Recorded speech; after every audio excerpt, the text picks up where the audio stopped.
The brother is asking about the ruling in Islam of honor killing. There is nothing in Islam that is related to this. This is not even tribal. Yeah, in Saudi Arabia, where I come from, we don't have this.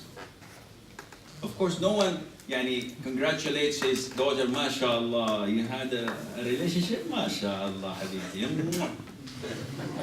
This is not something accepted, but there is nothing as such as honor killing. It is found in few countries only, and whoever does this, I give him the tiding of hell.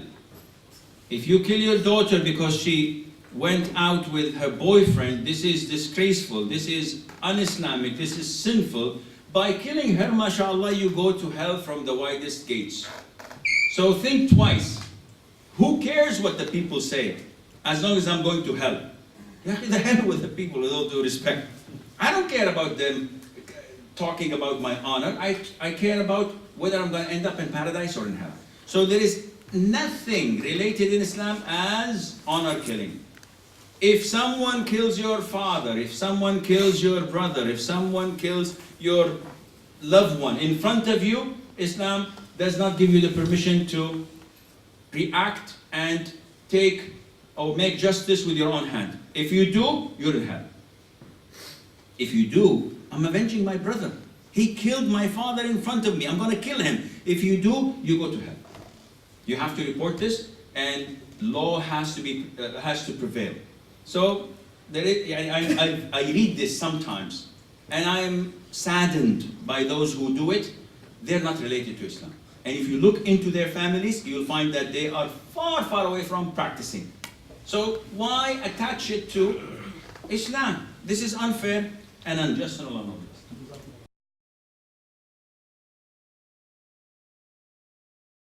It's not permissible for a woman to travel. And the distance is not specified, meaning that it is not 70 kilometers and below this is okay, more than that is not okay. It is what's considered to be traveling. So we are in Sheffield. If a sister wants to meet her husband in London, the people of Sheffield, when they go to London, do they shorten prayer? This is traveling. But if a sister in East London wants to go to West London, it might take an hour and a half, probably with a traffic jam or something more or less. Is this traveling? No. So if she's taking the tube, the coach, if she is with another sister in a cab, this is halal. What is not halal is to travel, and whatever is considered in a city to be traveling to another city, this is haram for her to travel without a mahram. What if she's going to study abroad like ilm? Wallah ya akhi, studying abroad for ilm, obey Allah. Now if a sister says, listen, I got a scholarship in Jami'at al-Imam in Riyadh, or in so-and-so Jami'ah in Al-Azhar, or in this country, I'll be accompanied by my mahram. And he will take me to that campus. The campus is all females. I'm being taken care of. I cannot travel or leave or do this or that. I'm always attended with food, with all my necessities. This case is halal. But for her to go to a university and somewhere else in Saudi or wherever, and then travel from one place to the other, and she goes and gets her own groceries, and she has no mahram in that country. No, this is not a problem.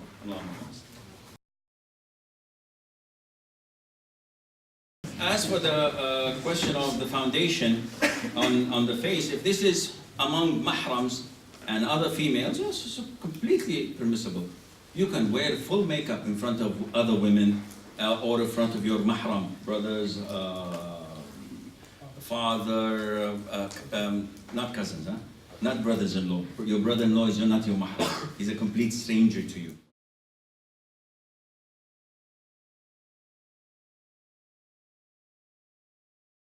Can she refuse her husband to marry another woman? If before the contract, yes, this is her right.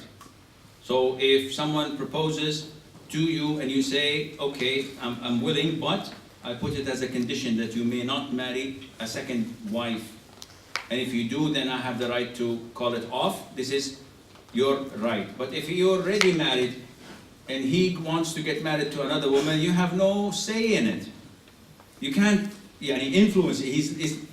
No man would go and ask the permission for his first wife and accept her to agree. It is painful. Us men think it's, what is it, well, another wife. But I usually talk to my wife like this and I say, if I get married again, you'll have 24 hours for yourself. You don't have to wear makeup. You don't have to take care of the house. You don't have to cook 3 meals. And I think that this is the most important thing in my life. I don't work. To them, it's a different story altogether. It is not part of the marriage constitution that you seek the permission of your first wife or second wife or third wife. You want to get married to another one. However, it is highly advisable if you want to do it to inform them. Not like lots of the brothers come after 10, 20 years of marriage and say, well, this is my 18 years old boy from my secret marriage. This is bad. This is cheating. This is not good.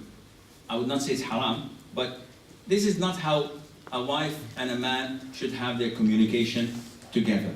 If you want to get married, a man can get married for a number of reasons, and I can spell it out in no time.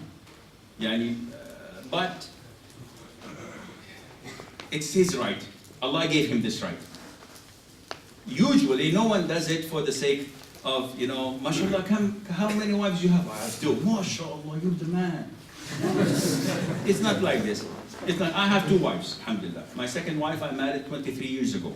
And if I show you my head, you could see the high heel traces on that. It's not an easy thing to do. And it's difficult. And not only that, I'm always intimidated that I will go to hell if I'm not fair to them. So every time I think twice before buying something or giving something. You have to care about their feelings. If you start talking on the phone and she's next to you, how is it you balance between answering her and taking care of her feelings? It is a headache, but it is something you have to do. When you have to do it, you have to do it. So I would say, clearly Islamically, it is not part of the responsibility of a man to seek the permission of his first wife before getting married in Allah.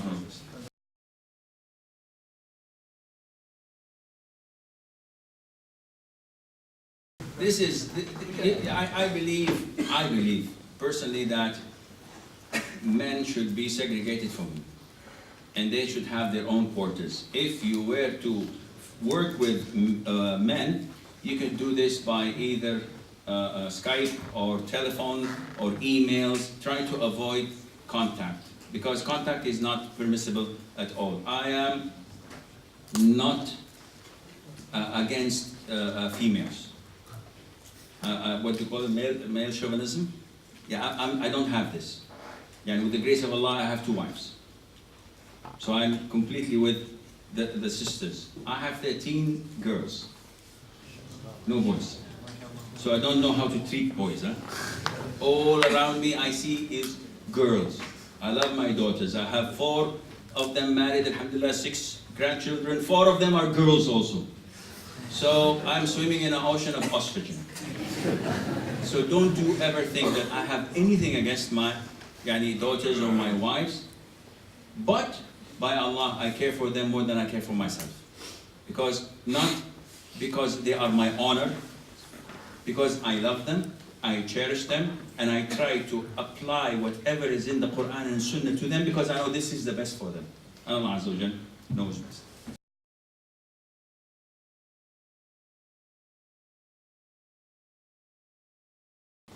The brother is asking, is there a difference of opinion among scholars whether you can sign the marriage contract stating that you will not get married? No, this is a contract, a condition that is part of the man's right to waiver, if this is the right word to say.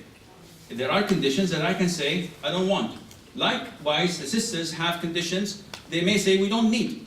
A sister that lives with her parents and they're old and in need of care, and she tells her husband, listen, I don't want you to come except on Mondays and Thursdays.